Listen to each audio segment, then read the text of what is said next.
Praise the Lord. So, I'm blessed to be with you this evening. Amen. So, actually, hindi po ako first-timer. Second-timer na. So, the first time na makarating ako na mag-speak po dito si Doc Jing right after our MGR sa Edmonton. Na. So, praise the Lord. So, may first-timer ba tayo? Do we have a new friend this afternoon? Ay, wala na. Okay. So, shall we declare first bago po tayo dumiretso sa ating pag-aaralan ngayong hapon or ngayong gabi? Now, Luke chapter 4, verses 18 and 19. Altogether, the Spirit of the Lord is upon me because He has anointed me to preach the gospel to the poor. He has sent me to heal the brokenhearted, to preach deliverance to the captives and recovery of sight to the blind, to send at liberty to that are bruised, and to proclaim the acceptable year of the Lord. He is Jesus.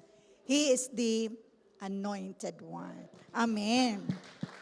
So ngayon po, let us declare our culture. Okay. So we're declaring this kasi gusto po natin lahat ng ito mangyayari sa buhay natin. Amen po ba? Okay, so all together, 1, 2, ready. I am a blessing. I am anointed. I am a deliverer. I'm a good follower. I don't destroy, I build. I'm not seasonal. I appreciate everyone. I appreciate everything. I'm part of something big. I'm in partnership with Christ, and I'm not extreme. Sabihan mo yung katabi mo, lahat ng ito magmamanifest sa iyo. Wow. Praise the Lord. Sinong naniniwala doon? Sabi mo sa katabi mo, naniniwala ako doon. Amen. Praise God. So lahat po ito mangyayari, magaganap sa ating mga buhay and in this church. Amen. So, actually, I asked Pastor, meron ka bang gustong specific na i-share or maituro ko sa JA1 Sherwood? And binigay niya po sa akin tong verse na to. No? Philippians chapter 3, verses 12 up to 16. Philippians 3, verses 12 hanggang 16. Okay, kung marunong po kayong magbasa, makibasa po kayo sa akin ng malakas. Okay? Philippians 3 verses 12 to 16 all together. 1, 2, ready, go. Not that I have already obtained all this or have already arrived at my goal, but I press on to take hold of that for which Christ Jesus took hold of me. Brothers and sisters, I do not consider myself yet to have taken hold it. But one thing I do, forgetting what is behind and straining toward what is ahead. I press on toward the goal, verse 14. I press on toward the goal to win the prize for which God has called me heavenward in Christ Jesus. All of us then who are mature should take such a view of things. And if on some point you think differently, that too God will make clear to you. Verse 16, only let us live up to what we have already attained. Let's bow down our head and close our eyes, and we're going to pray. Father, Heart God, we're asking once again, if you did something great, Lord, sa amin pong 2 days na MGR, Lord, kahit hanggang ngayon sa amin pong service, kikilos ka, gagalaw ka, Panginoon, hahawakan mo, O Diyos, ang amin pong mga buhay. And Lord God, as we study your word, we open our hearts, we open our minds to you, mangusap ka, Panginoon, at lahat ng salita mo, pumasok sa aming isipan at sa aming mga puso. I am asking, Father, for you to hide me under your cross and let the holy name of Jesus be exalted in our midst. We ask all of this in Jesus' mighty name, and everybody say, Amen and Amen. Sa pa pong malakas na palakpak sa ating Panginoon. Praise God. So, Itong verse na ito ay actually marami pong different interpretations. Some of them, pag binasa tong Book of Philippians chapter 3, ay patungkol ito sa offering sa pagbibigay, no? Not of any material things, but pagbibigay ng ating mga buhay. Pero nung pinag-aaralan ko po ito, ay nandito po yung tawag ng Diyos sa bawat isa sa atin. Amen? Sino pong naniniwala sa bawat isa sa atin na tinawag siya ng Lord? Gusto ko kung alam mo, tinawag ka ng Lord, taas mo kamay mo. Wow, lahat tayo. And that's the reason why you are here. Yan ang dahilan kung bakit naririto ka. Tinawag ka, pinili ka ng Panginoon. Sa dami ng tao sa labas, I don't know kung gaano karami ang population ng Sherwood Park. Pero sa dami ng tao sa labas, isa ka sa pinili ng Diyos. Kaya ikaw ay naririto. The Lord called you because God has a purpose in your life. Si Lord may purpose. Si Lord may plano sa buhay mo. Sabihan mo nga yung katabi mo, God has a purpose in your life. May plano ang Diyos. May purpose ang Diyos sa buhay mo. Amen? Sino dito alam niya ang purpose niya sa buhay? Sabi ng mga galing MGR, alam ko yan. God has a purpose. But you know what? Someone in the Bible, no, meron pong isang man of God, kilalang kilala siya. And this man of God was called by God. Siya po si Moses. Sinong nakakakilala kay Moses? I'm not going to focus on Moses' life and calling, pero babanggitin ko po a little bit. Kasi si Moses, nung siya'y tinawag ng Diyos, siya po yung taong napakarami ng excuses. Marami siyang rason. Lord, hindi ako marunong magsalita. Lord, hindi ako marunong humarap sa tao. Tinatawag siya ng Lord, ang dami-dami niyang excuses. And I believe most of us, we do the same thing. Ang dami nating rason. Pagkalinggo, Lord, hindi ako pwede. May trabaho ako. Libre ka na nga, may nag-offer sa'yo, tinanggap mo pa. Kami po yung merong isang member, yung pong isang music minister namin, nalipat siya ng trabaho. Ang ganda-ganda kasi nasa rail, CN Rail. So ang ganda talaga. But he prayed, sabi niya, Lord, hindi mo pa ako ipopromote na hindi ko maibibigay yung araw ng linggo sa'yo. Pero mo minsan, isang buwan straight may pasok, tapos isang buwan straight wala. Isang buwan straight may pasok, isang buwan straight wala. Sabi niya, Lord, ayoko po ng ganito. He prayed, nanalangin siya. Nakakatuwa po ang Lord. Na-promote siya. Nung i-promote siya ng Lord, yung linggo niya walang pasok. Mag-desire ka. Amen? Mag-desire ka. Yung chairman po ng ating ushering, ganun din. Siya naman, 6 months nasa US. Pagka winter dito, nasa US sila kasama yung amo niya. Pagkatapos, pag summer, nandito. Sabi niya, Lord, ang hirap naman ito. Nanalangin siya. Nagsabi siya dun sa boss niya, if you're going to bring me to the US, sabi niya, magre-resign ako. Alam niyo po, pati yung amo niya, hindi nagpupunta sa US. Nagpupunta sila sa cabin nila somewhere in Kenora, katabi na ng Ontario. So meron pong isang malaking isla doon, pagmamay-ari nila yon. So instead na pumunta ng Amerika, doon sila nagpupunta. O at least kapag Sunday pa rin siya. You just need to desire kasi chairman siya ng music.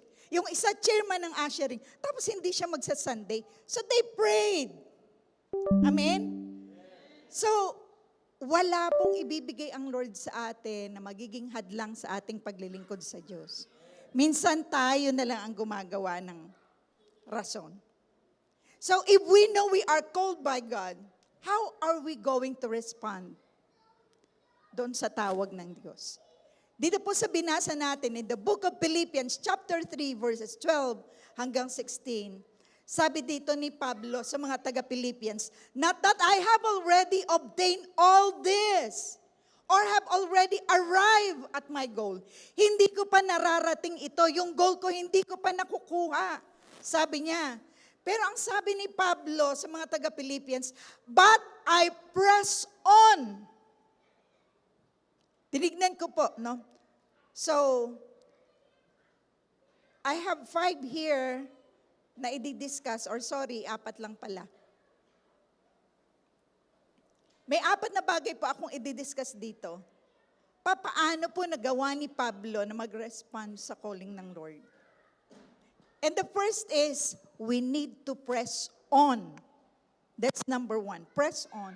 When I look at the Greek word of this word, press on, it came from the Greek word dioko. Yeah? Dioko, which means follow after. Dioko or follow after. Ibig sabihin sa Tagalog, nagpupursigi ka. You pursue on it. Gusto mo pagka mayroong bagay na pinagagawa ang Lord sa iyo, you press on. You are doing your best para kay Lord. Amen? So hindi mo ginagawa ito para kay pastor. Kasi minsan nakatalikod si pastor, hindi niya makikita ang ginagawa mo. Pero si Lord, lahat ng ginagawa mo, nakikita ka niya. Sabihin mo yung katabi mo, kita ka ni Lord. O sa kabila ulit, sabihin mo, kita ka ni Lord. So when you know you are called by God, magpupursige ka sa calling. Amen? Magpupursige sa pagtawag ng Diyos sa iyo. You need to pursue it. Amen? You need to press on.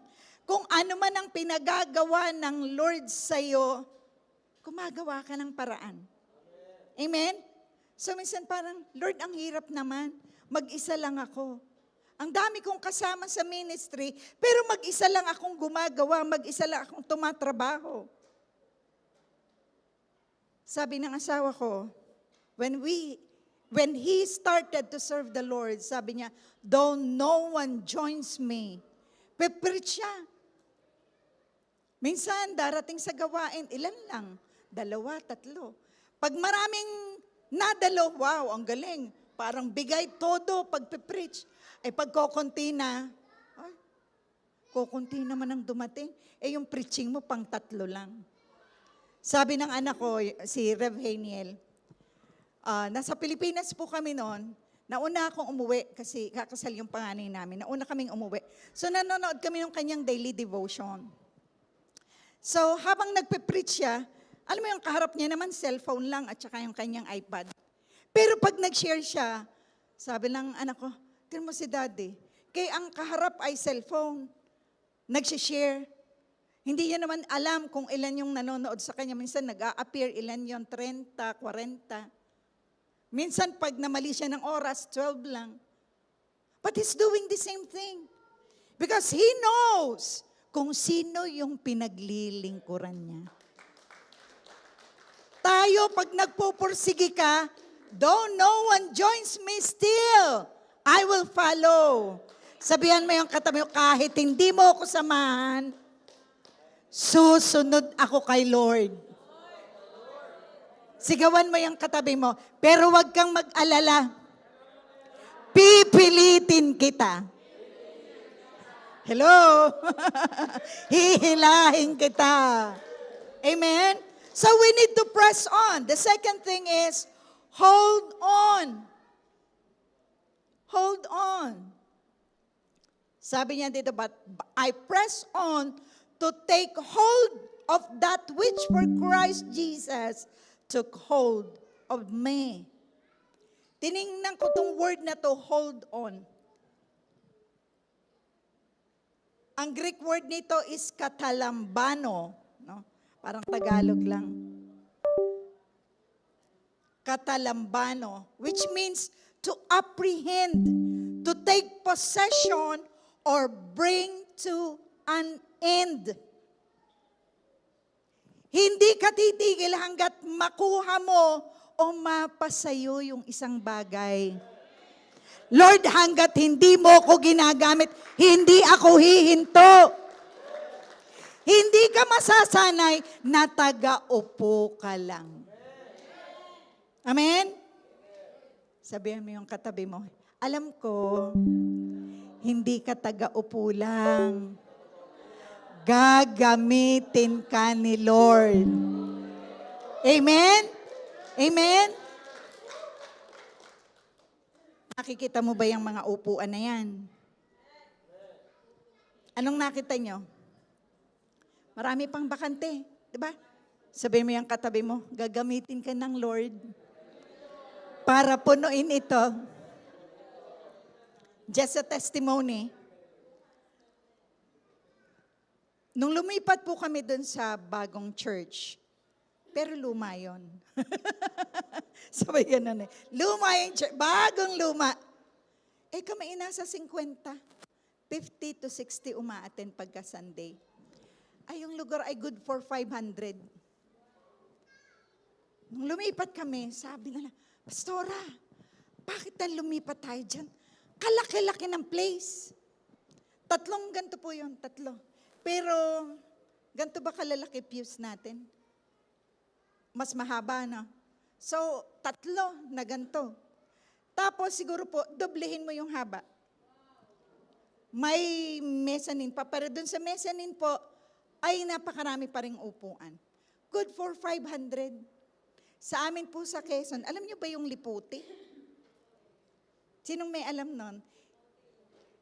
Yung black na maasim, parang duhat, ang duhat mapakla, ang liputi maasim. I don't know kung anong tawag sa inyo nun. Sa amin, liputi po yun, pagkakainin mo, kakalungguhin mo. Nasa isang yan. Diba? Sabi sa akin, Pastora, bakit dyan tayo lumipat?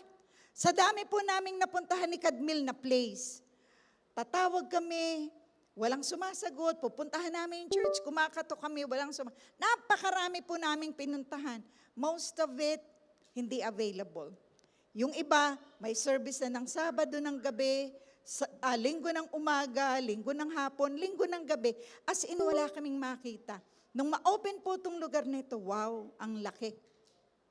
Pero pagdating namin doon, grabe yung heart ko na, alam mo yung merong urge talaga ang Holy Spirit. Sabi ko nga, Lord, this is it. Ito na to. Kasi walang gumagamit, sila lang 11 to 12. Sabi ko, sayang naman, kalaki ng church. Yun lang ang kanilang service. So nung amin pong makausap, nagkaroon ng negotiation, okay. Nag-start kami ng service, Pastora. Magsunod ka sa tamad, ayaw, uutusan mo pa? Hello? Uutusan mo pa, hindi na? Hindi na, bakit? Tamad eh. Hindi naman nasunod. Kaya pagka ikaw hindi ka nauutusan ni Pastor, magtanong ka na. Pastor, anong gagawin? Tutulong ako. Hello? So wag kang magagalit kay Pastor na, lagay na lang ako. Matuwa ka. Ibig sabihin, nagtitiwala siya sa'yo. Amen? Sige, palakpakan natin si Lord. Baka yung chairman mo, the same thing. Matuwa ka. Palagi na lang, ako. Apology. Ang masama yung, ako gumawa niyan, ako nagtapos nito. No. Yung parati na lang ikaw, na pinagmamalaki mo yung ginawa mo. In everything that we're going to do it for the glory of God. Amen? Palakpakan natin si Lord. And number 4 is to reach the goal. Sabi niya, I press on toward the goal. And what is your goal? To win the prize. Lahat po ng manlalaro, kaya sila tumatakbo, meron silang hinihintay. Hello? They want the prize.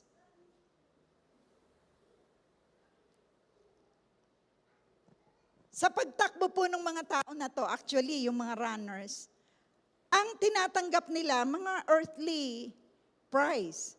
Tayo, ano ang tatanggapin natin? Sabi dito, to win the prize, yung corona. Actually, I have here 5 heavenly crown. Na pagdating pala natin sa langit, ay meron tayong tatanggaping corona. Oo, ay 5. Ay taas naman nun. Ako nga hindi pa nakokoronahan.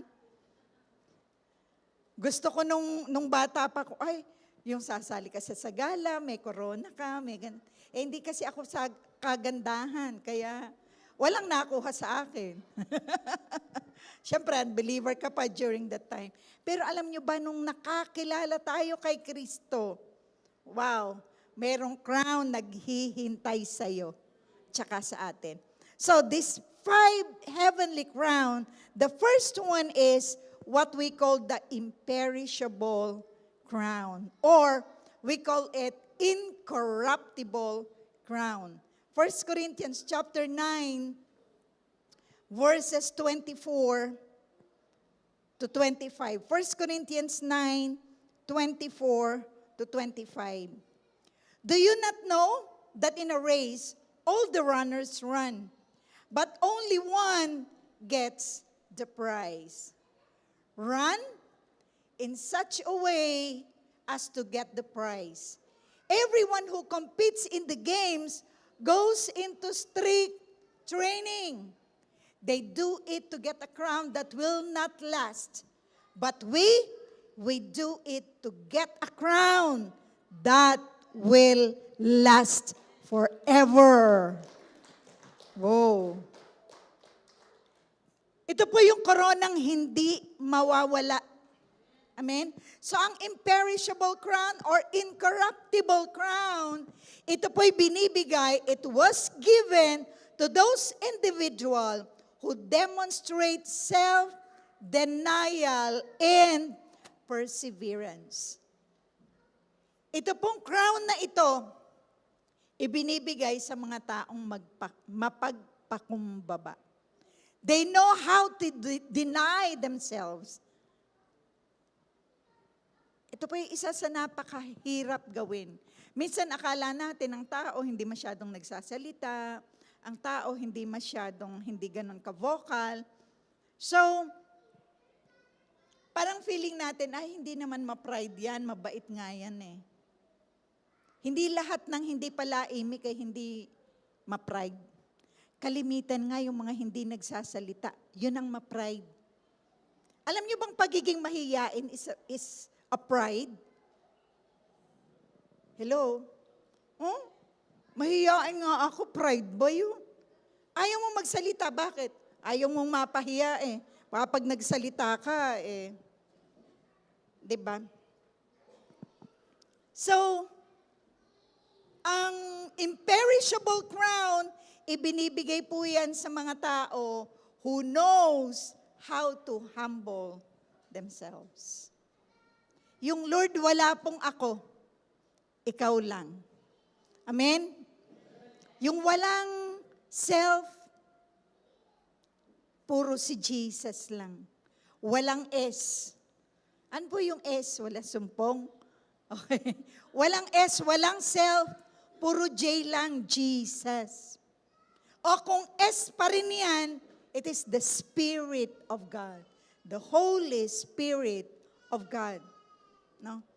So, if you have that imperishable crown, wow, ito yung koronang hindi mawawala. Ang ikalawa is the crown of rejoicing. Wow. Eh di masaya pala sa langit. Meron tayong crown of rejoicing. Ang isa po sa tawag na to is the Soul Winner's Crown. Wow! Sino po dito yung may na-win ka na? May na-invite ka na dito sa church? Meron ng taong tumanggap sa Panginoon. Maaring kaklase mo, kasamahan mo sa trabaho, o baka nanay mo, o kapatid mo, or kung sino man. Pero pinatanggap mo sa Lord. Anong sabi ng Bible? Isang kaluluwa lang ang tumanggap sa Panginoon. Buong langit, they are rejoicing. Isa lang yun. Kung nakadalawa ka, kung nakatatlo ka, yung crown of rejoicing, ito po yung crown ng mga taong nagdadala ng kaluluwa sa Panginoon. 1 Thessalonians chapter 2 verse 19. For what is our hope, our joy, or the crown in which we will glory in the presence of our Lord Jesus when He comes? Is it not you? Tanungin mo yung katabi mo, ikaw ba yun?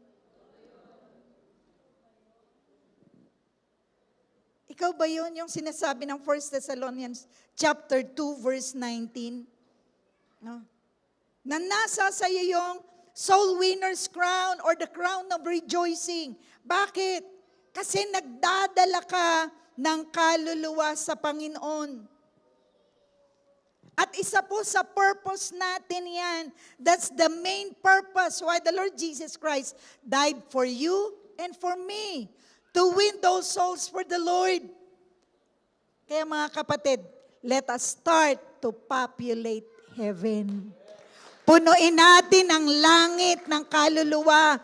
Kung po pwede, mabakante ang impyerno. Madala natin sa langit. Hello? Sabihin mo sa katabi mo, populate heaven. Kung dito sa lupa, lalo na sa Pilipinas, punta ka na Pilipinas, ng India, sa mga third world country, talagang grabe ang population. Pero alam niyo po bang maluwag na maluwag pa kung saan? Sa langit. Amen? Dalhin natin silang lahat sa ating Panginoon. Amen? Praise the Lord. So that's the crown of rejoicing. Kung nadala mo isa, nagre-rejoice buong langit. Ay how much more nakapag-win ka ng 2 o 3 o 4.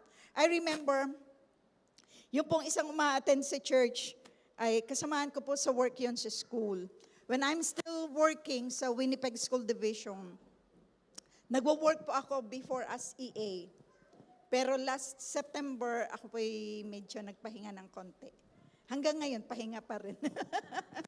Pahinga pa rin sa part-time job. So, lagi pong nagkakasakit talaga tong taon na to. And one time, na-confine siya sa hospital. Nung ma-confine siya, I prayed for him. So, pinatanggap ko siya sa Panginoon, ganito nga. So, tuwan-tuwa siya. Nung sumunod, sabi niya ganon, pwede ba every time na a-absent ako, ikaw ang mag-sub sa akin? Di tuwan-tuwa naman ako, syempre. Okay. Kasi nagsasub lang ako before, hindi pa ako naka-term. So, I keep on going to that school. And I never stop sharing the word. Ang hindi ko po alam, he's an Adventist. Pray din naman siya. Kaya lang, alam mo yung miracle, hindi niya na-experience. Sinabi niya sa akin, nasa London siya, nagtutour siya, inatake siya sa puso, nailipad siya pabalik sa Canada, na-opera siya dito pagdating. Nagkaroon siya sa lungs, basta sa lungs, pneumonia. Naoperahan siya sa puso, meron siyang pneumonia. Tapos may inopera ulit somewhere, hindi ko na maalala. Basta 6 yun. Sabi ko sa kanya, Mr. M, may sa pusa ka. Sabi ko sa kanya, ang pusa siyam na buhay, ikaw nakaka-6 ka na. Sabi ko sa kanya ganon, you know what? What you need to do, is to commit yourself to the Lord. 3 beses ko na pong napuntahan sa hospital. Lagi siya magkakasakit. He's 68 years old, turning 29, and still working. So we told him, you better stop working, you better rest. No. Sabi niya, I need to work. Mas lalo akong maiinip, mas lalo akong manghihina pag nasa bahay. So he keep on working. And then the last time na magkasakit siya, sabi ko, it's time for you to serve the Lord. Ngayon po, mag-iisang taon na siya, he's attending the church. Nawin niya yung kasamahan niya sa bahay, 2 yon. So alam niyo yon, we don't need to stop winning souls for the Lord. Huwag kang hihinto na magdala ng kaluluwa sa Panginoon. Amen? Number 3 is, sige palakpakan natin si Lord. Number 3 is the crown of righteousness. 2 Timothy chapter 4 verse 8. Now there is in store for me the crown of righteousness, which the Lord, the righteous judge, will award to me on that day. And not only to me, but also to all who have longed for His appearing. So sa 2 Timothy, ang binabanggit po dito is the crown of righteousness. Ano naman yung crown of righteousness? This crown was given to those who anticipate and wait for the coming of the Lord Jesus Christ. Taas ang kamay yung naghihintay sa muling pagbabalik ni Lord. Sabihan mo yung katabi mo, maghintay ka. Hanggat hindi dumadating si Lord, huwag kang bibitaw. Ang daming, sige palakpan natin si Lord. Ang daming Kristiyano, nakakilala sa Panginoon, pero asa na sila? Most of them, bumalik sa dati. Bakit? Nainip. Ang tagal naman dumating ni Lord. So they go back to where they came from. Binalikan nila yung kanilang dating buhay. Sabihin mo yung katabi mo, huwag kang babalik sa dati. Binago ka na. Amen? We need to have the crown of righteousness. Pagdating natin sa langit, dapat nasa iyo yung crown of righteousness. Number 4 is the crown of glory. The crown of glory. Ano po naman yung crown of glory? Let's open our Bible in the book of 1 Peter chapter 5 verse 4.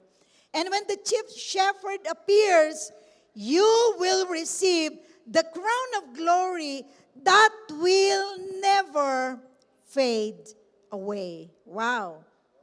Ang crown of glory are given to those who shepherd the flocks.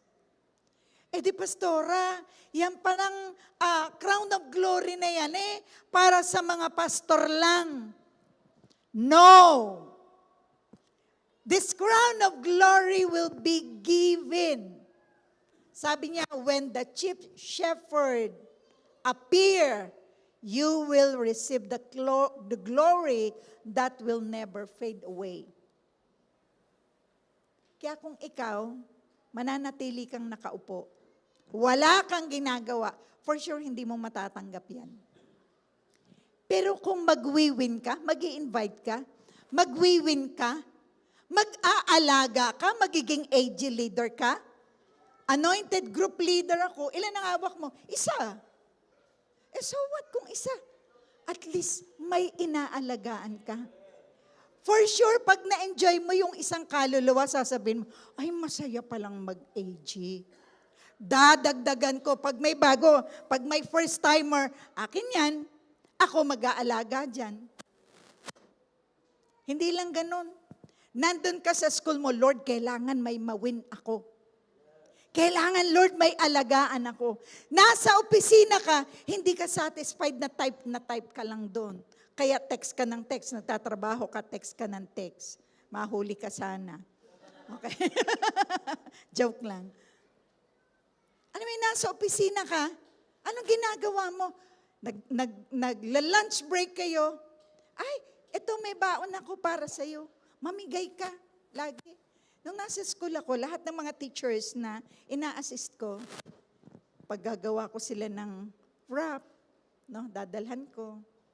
And then, starting from that, nakakapag-share ako dun sa mga teachers. And I remember one of them, sabi niya sa akin, natutuwa ako sa iyo. Actually, English yun. Tutuwa ako sa iyo. Feeling ko hindi ka napapagod. Sabi niya, feeling ko hindi ka napapagod. Sa isip ko lang, kala mo lang, hindi ako napapagod. No? But I keep on smiling habang inaalagaan ko yung alaga ko. Kasi number one problema ng school yun. But I stand as a mom. Sabi ko nga sa kanya, if you don't treat me as a mom, treat me as your grandmom. Sabi ko, kung hindi mo ako matreat na nanay, edi treat mo akong lola. No? Kasi ang laki ng problema ng bata, may problema siya sa nanay niya. Namatay yung nanay niya, yung tatay niya nasa bilangguan, tapos nasa auntie siya.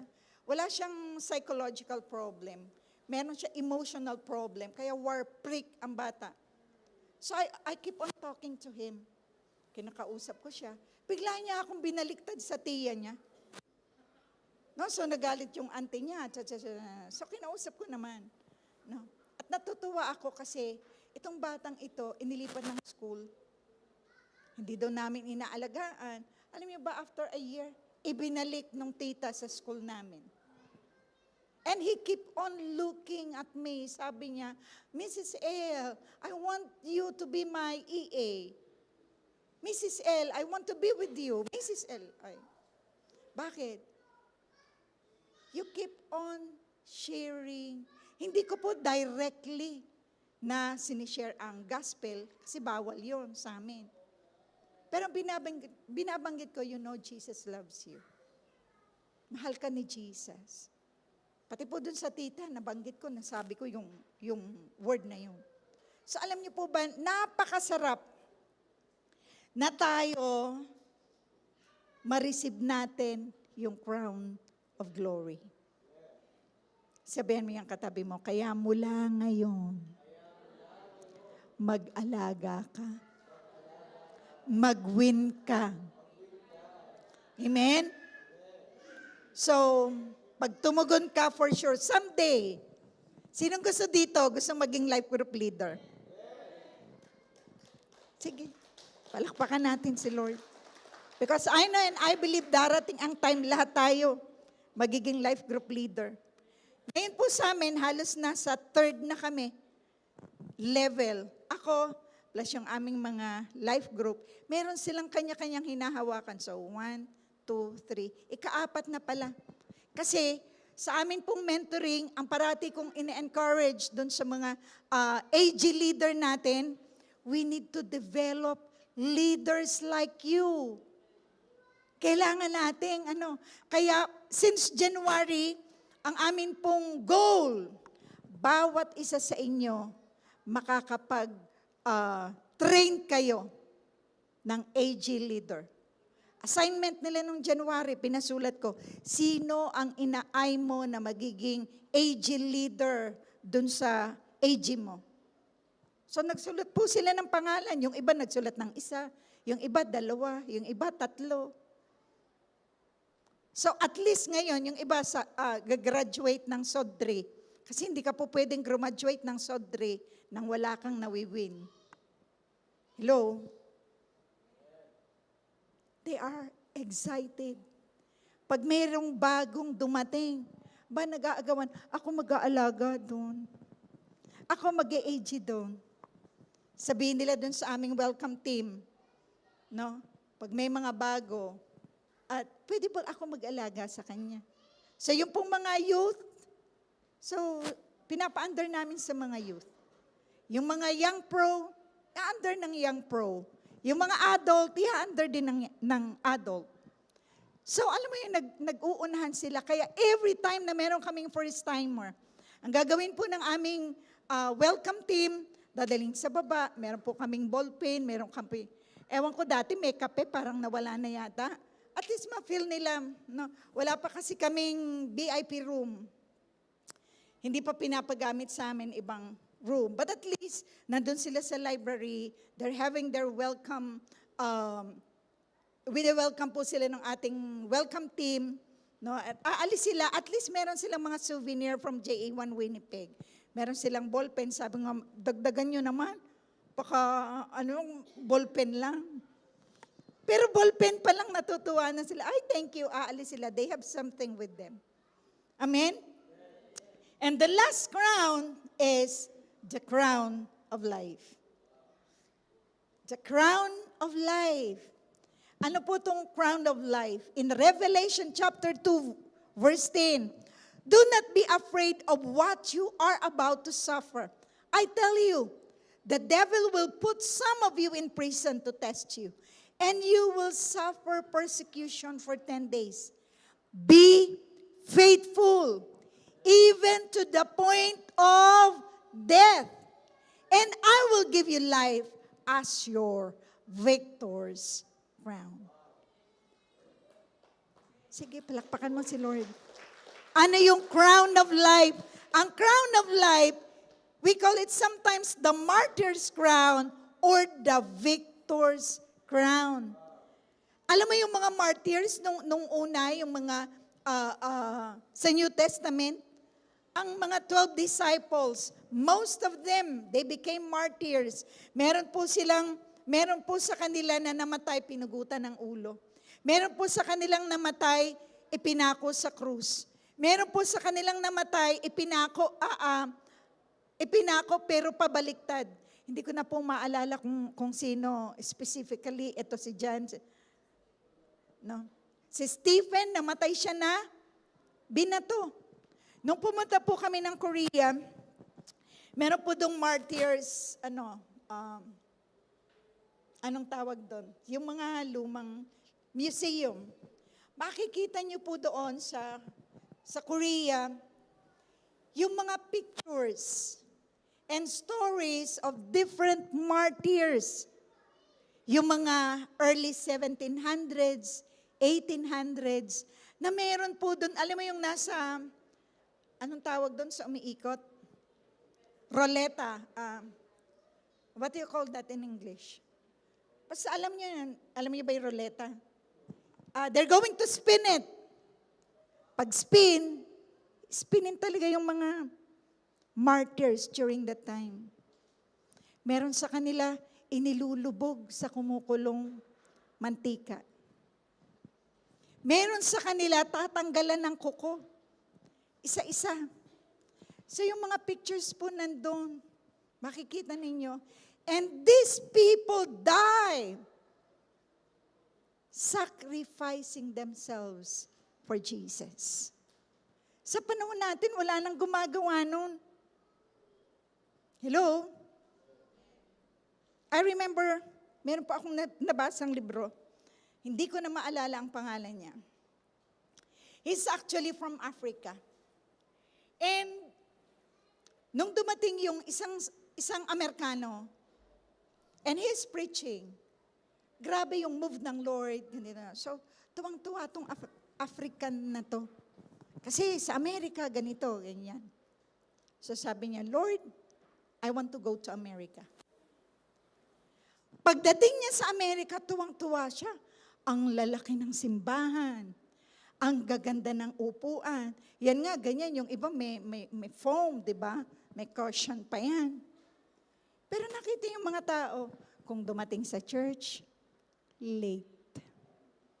Hindi pa tapos ang service, uuwi na. Nakita yung mga Kristiyano, paglabas, Kristiyano ba ito? May nag-iinom, may naninigarilyo pa, meron. Sabi niya doon sa kanilang guest speaker, I want to go back to Africa. Sabi niya, I want to go back to Africa. Nung una, natuwa siya kasi nga, alam mo yung report ng pastor, eto, Amerika, so tuwang-tuwa siya. Actually, nung unang dating niya, natuwa naman siya. Pero sabi niya, sa Africa, ang mga tao, wala silang magagandang upuan. Ano lang inuupuan nila? Minsan nga sa sahig lang sila.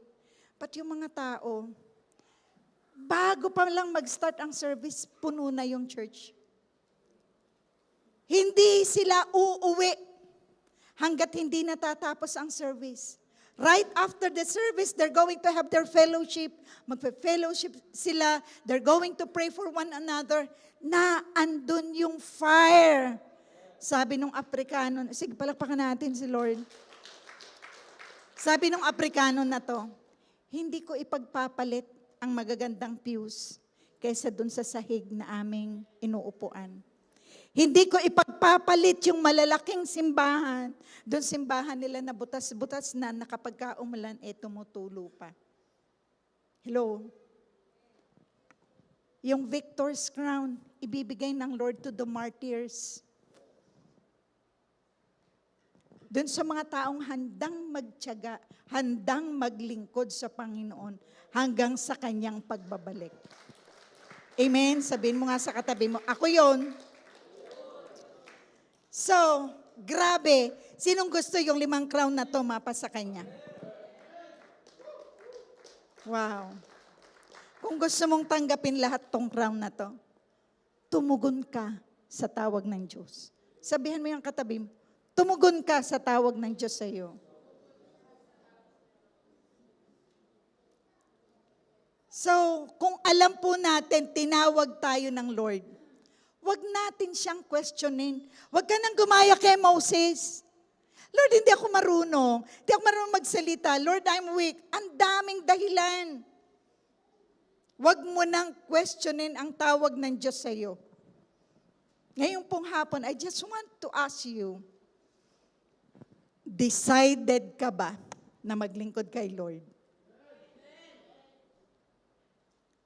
Another question is, mapapakinabangan ka na ba ni Lord? Magagamit ka na ba ni Lord? Baka pumunta ka sa church, taga-upo ka lang. Mabubutas na yun. Actually, tuwing darating ka nga dito, may pangalan na yung upuan na yan. Tama? May pangalan na yan. Kaya alam ni pastor kung sinong absent. Ay, bakante yun. Ay, wala si ano. Hello? Kami pong mga pastor, memorya na namin. Every Sunday, kita, ito upuan ni ano yan. Ito pwesto ni ano yan. Kaya alam, pag wala, kahit hindi mag-check ng attendance. Pero kami, nag-check kami ng attendance. Yung mga ushers namin, check talaga yan ng attendance. Sinong nandun nung Sunday. Although, it is required, kasi dun sa church na nirerentahan, kailangan nandun. Para anytime na may mangyari, alam ko namang wala. So they need to have the record. No? So, when God called you, tumugon ka. Sabihan mo yung katabi mo, tumugon ka na. Sumagot ka na. When God called us, when God created man, ang huling ginawa niya, tao. That is His grand finale. On God's creation, ang tao, yan yung grand finale niya. At naniniwala ka ba? You are God's grand finale. Ikaw na yung pinaka. Hello? Sabihin mo yung katabi mo, ikaw na yung pinaka. Pinaka ano?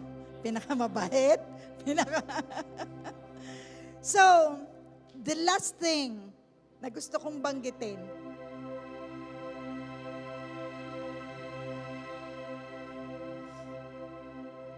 Okay. Sa verse 15, bago po tayo matapos, sa verse 15, sabi dito, all of us then who are mature should take such a view of things. And if on some point you think differently, that too God make clear to you.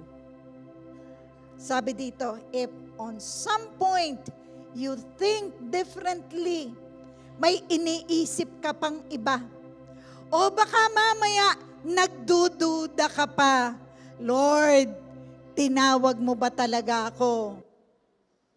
I tell you, yes. When God called Moses,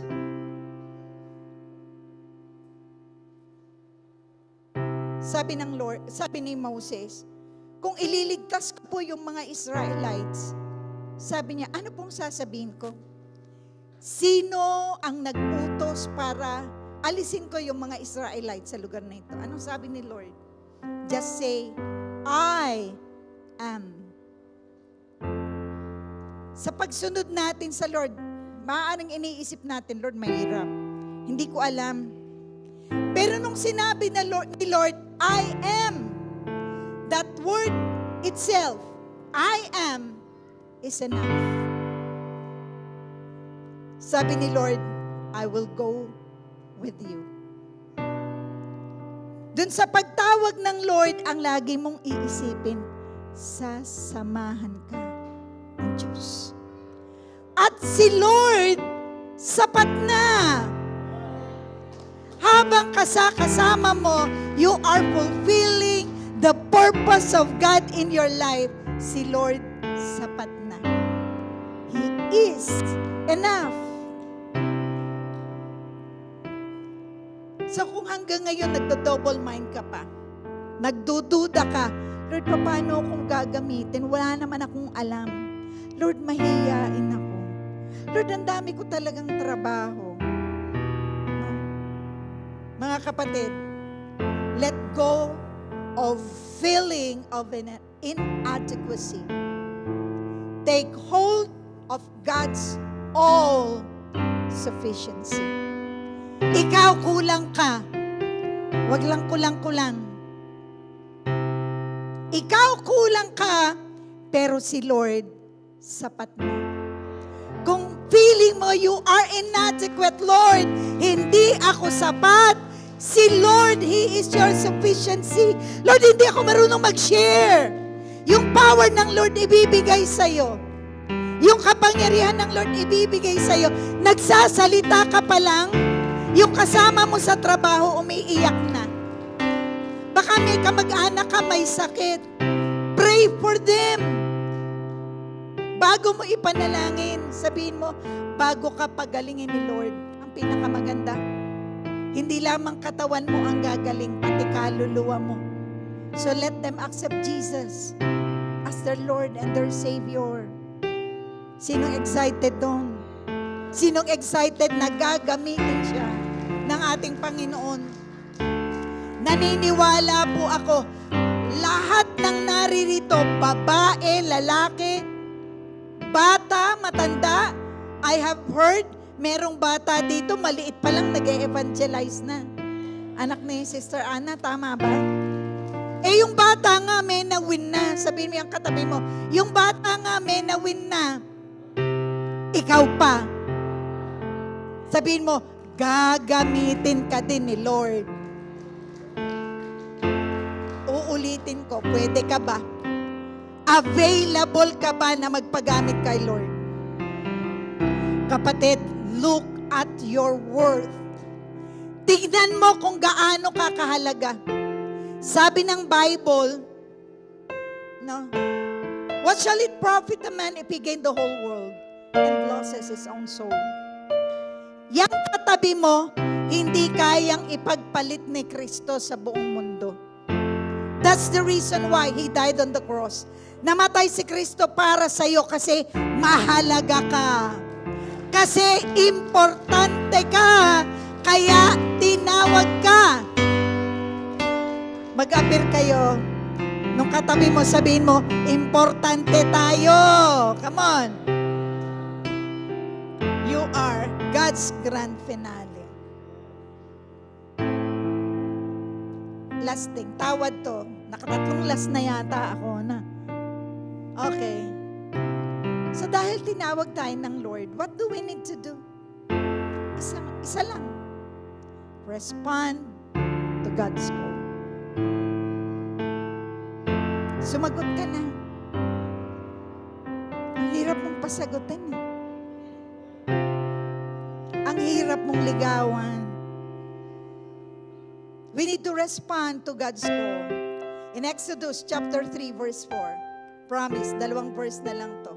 Exodus 3:4. When the Lord saw that he turned away from the flock to look, God called to him from the midst of the bush and said, Moses, Moses. And he he said, "Here I am." When God called Moses, sabi ni Moses, "Here I am." And if you will still remember Isaiah, sa tigas ng ulo ng mga Israelites, tinawag ng Lord si Isaiah, and ang sabi ng Lord sa kanya, "I'm going to use you." And Isaiah, during that time, he kneeled down before the sight of the Lord. Hindi siya nagmalaki. Ang sabi ni Isaiah, "Lord, how you're going to use me? I am a sinner. I am weak." He bowed down before God and he cried, "Lord, makasalanan po ako." Ano nangyari? There is a seraphim. Lumilipad yung seraphim. No? Yung seraphim, ang difference ng seraphim and angel. Ang angel, mayroon silang dalawang pakpak. Ang seraphim, they have 6 wings. Yung isa, they cover it, they cover their faces because they cannot obtain the glory of God. Yung ikalawa, ginagamit nila yung panglipad. Yung ikatlo, they cover their feet. And during the time that seraphim came to Isaiah, when Isaiah is praying, "Lord, I'm a sinner."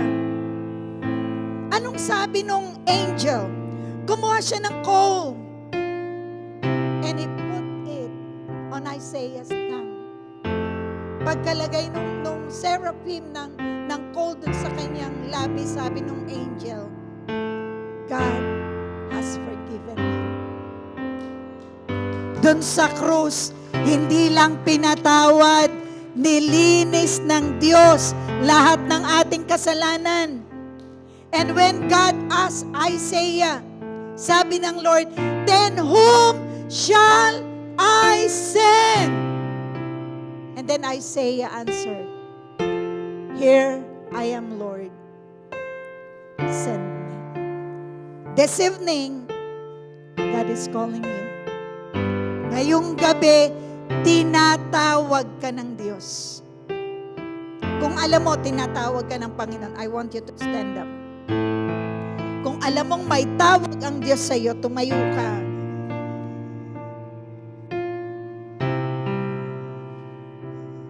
We're going to sing that song, "Here I Am" by Bishop Art. At kung alam mong tinatawag ka ng Lord, as you bow down your head, what are you going to say? What are you going to answer to God? Anong isasagot mo sa Diyos ngayong gabi?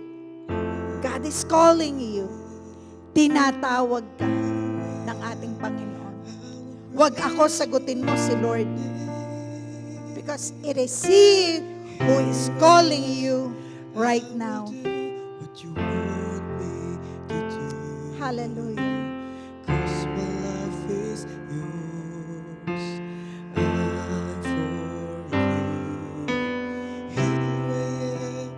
Use me for your glory. Here I am. I will praise your name. Here I am. I will do what you want me to do. 'Cause my life is yours. I'm for you. Use me for your glory. If you want to answer Him, Here I am. you can answer Him with this song. Sabi mo sa Lord, "Lord, here I am. I am willing to serve you. I am willing to follow you." To do. 'Cause my life is yours. I'm for you.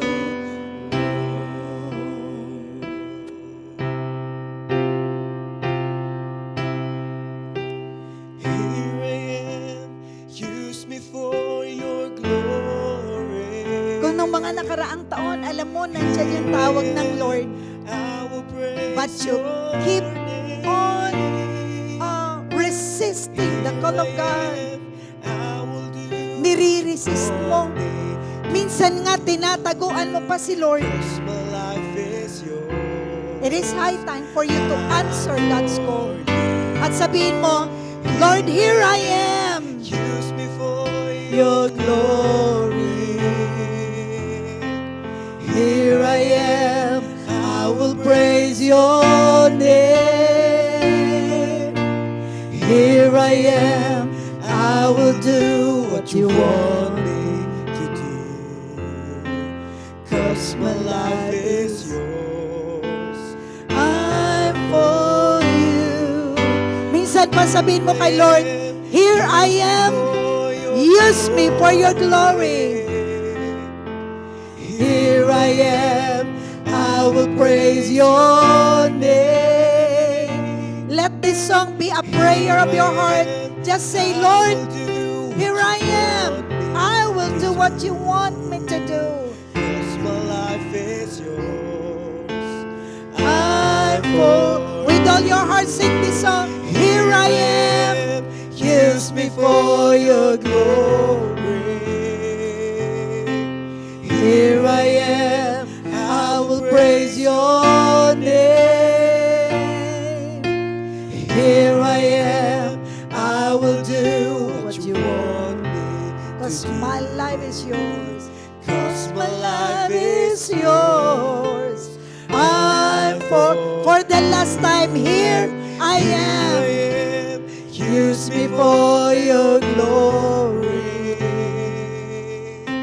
Here I am, I will praise your name. Here I am, I will do what you want me to do. 'Cause my life is yours, I'm for you alone. Sabihin mo, I'm for you alone.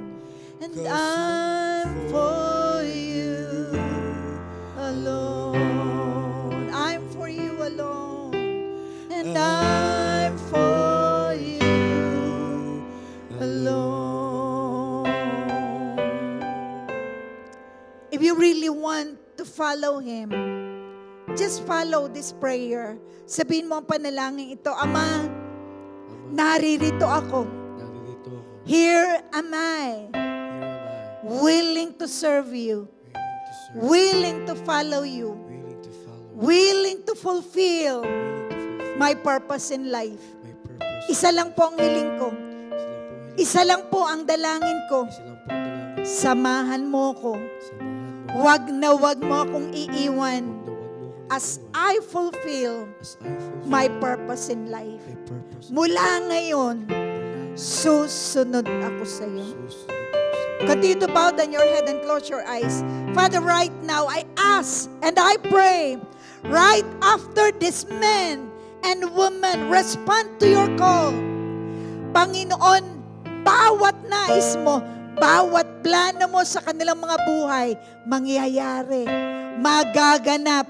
Kasi ang pangako mo, sasamahan mo kami, hindi mo kami iiwanan, hindi mo kami pababayaan, at pagpapalain mo, pagtatagumpayin mo ang lahat ng gawa ng aming mga kamay.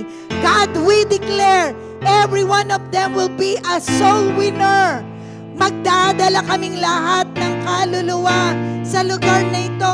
We're going to receive the crown of rejoicing. We're going to receive the crown of life, the crown of glory, the crown of righteousness. Lahat ng koronang ito, Panginoon, mararamdaman namin, mararanasan namin sa aming mga buhay. Salamat, Panginoon, inaangkin po namin lahat ng katagumpayang ito. Sa iyo'y aming ibinibigay at binabalik lahat ng papuri, lahat ng kalwalatian, lahat ng kapasalamatan. Sa pangalan ng Panginoong Yesus, ito pong aming panalangin.